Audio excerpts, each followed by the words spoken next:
केला बेचने वाली चुड़ैल। एक बार की बात है, जादूपुर नाम के गांव में करतब दिखाती एक औरत एक रेड्डी के लिए गांव में आती है। आइए आइए मेहरबान कदरदान, खाइए रोहड़ा के ताजे ताजे केले, कभी खाए नहीं होंगे ऐसे केले, पीले पीले केले खाइए। ये कहकर रोहड़ा हाथों में 4 केले लिए उन्हें सर्कल में जोर जोर से हवा में उछालती हुई करतब दिखाती है, जिसे देखकर आसपास के सारे बच्चे अपने अपने मम्मी पापा से उस औरत के पास जाने की जिद करने लग जाते हैं। पापा ऐसा तो सर्कस में बॉल से होता है ना, ये आंटी तो केले से कर रही है, चलिए ना पापा देखते हैं। रोहड़ा एक पतली सी तार पर चलती हुई केलों से करतब दिखाती है। आते जाते सभी लोग बाहर रुककर उसके करतब देखते हैं और वाह वाही करते नहीं थकते। जैसे ही एक आदमी पास आकर उसे पैसे देने लग जाता है, तब वो कहती है, अरे नहीं नहीं साहब, मैं करतब तो बच्चों के मन को बहलाने के लिए करती हूँ, धंधा तो मेरा केले का है। पीछे देखो मेरी रेड्डी, जो भी मेरे केले खाएगा मेरी तरह चुस्त दुरुस्त और तंदुरुस्त हो जाएगा। पता चलता है क्या कि मेरी उम्र 55 की है। अरे पर ऐसे ठंड के मौसम में कोई केला क्यों खाएगा? ये ऐसे वैसे केले नहीं है साहब, ये शरीर में गर्मी देते हैं, ठंड को दूर भगाए जो भी रोहिणा के केले खाए। पापा अगर मुझे केले नहीं मिले तो मैं घर नहीं जाऊंगी।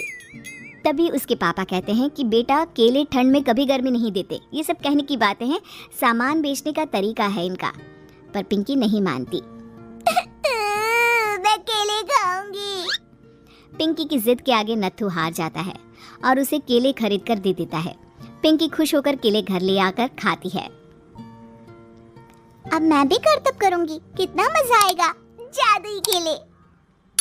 पिंकी पहला केला खत्म भी नहीं करती कि वो बेहोश हो जाती है। दूसरे केले से एक काला धुआं आता है और रोहड़ा चुड़ैल बनकर बाहर निकल आती है। मेरे भूतिया केले बच्चे न खाए, ऐसा हो ही नहीं सकता। जादूपुर वालों, कब तक बचोगे? आ गई हूँ मैं रोहड़ा, जिसका कोई नहीं कर सकता सामना। रोहड़ा पिंकी को गोद में उठाकर काले धुएं में कहीं गायब हो जाती है।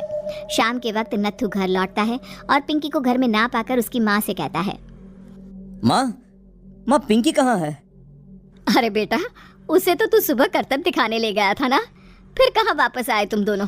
मुझे लगा तू उसे अपने साथ मंडी ले गया होगा। हे भगवान, मेरी बच्ची कहाँ गई? मैं उसे घर ही तो छोड़कर गया था माँ। नत्थू गांव के घर कोने में अपनी बेटी को ढूंढता है, पर उसे वो कहीं नहीं मिलती। परेशान होकर आके रो रो कर नत्थू हिम्मत हार कर घर लौट आता है। अगली सुबह रोहड़ा फिर से करतब दिखाने आती है और इस बार पिंकी की तरह रोनी केले खरीद लेता है। 50 रुपए दिए थे पापा ने, सारे पैसों की मैंने केले खरीद लिए हैं। अब मैं भी आंटी की तरह ही करतबबाज बन जाऊंगा। यही सोचते हुए रोनी केले खाता है और पहला अकेला केला आधा खत्म भी नहीं करता कि चुड़ैल उसके सामने आ जाती है। मेरे साथ चलने का समय आ गया है रोनी।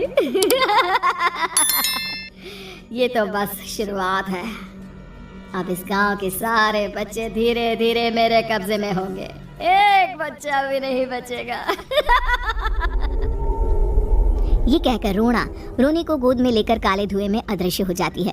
इसके बाद हर रोज गांव में से कोई ना कोई बच्चा गायब होता, पर ऐसा क्यों हो रहा है किसी को भी समझ में नहीं आ पा रहा था। रोज की तरह अपनी बेटी पिंकी की तलाश में नत्थू गांव के एक तालाब के पास बैठा रो रहा था। कहाँ गई मेरी पिंकी? शकुंतला के जाने के बाद एक वही तो मेरा सहारा थी। अरे उसकी आत्मा कोस रही होगी मुझे कि मैं अपनी बच्ची को संभाल भी नहीं पाया।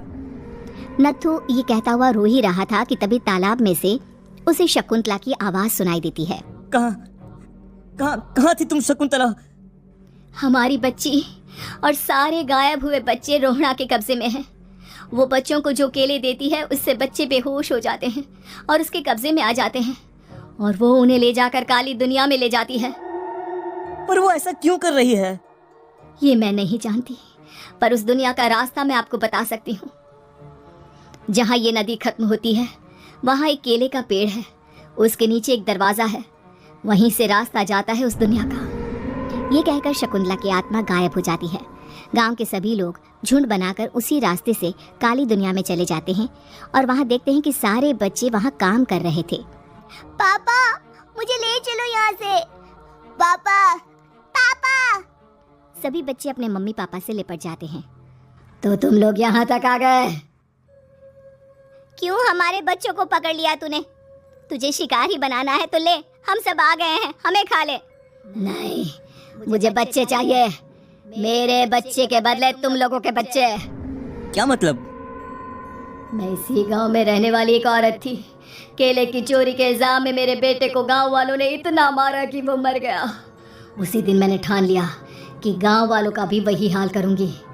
कुछ दिन बाद बेटे के चले जाने के दुख में मैं भी मर गई और मेरी भटकती आत्मा एक चुड़ैल बन गई।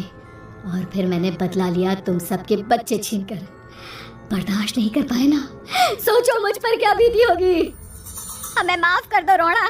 पता नहीं ये किसकी गलती थी, पर हम सभी माफी मांगते हैं। हमारी खुशियाँ लौटा दो, तुम भी तो एक माँ हो। गांव वालों की बात सुनकर रोना का मन पिघल जाता है और वो बच्चों को छोड़ देती है।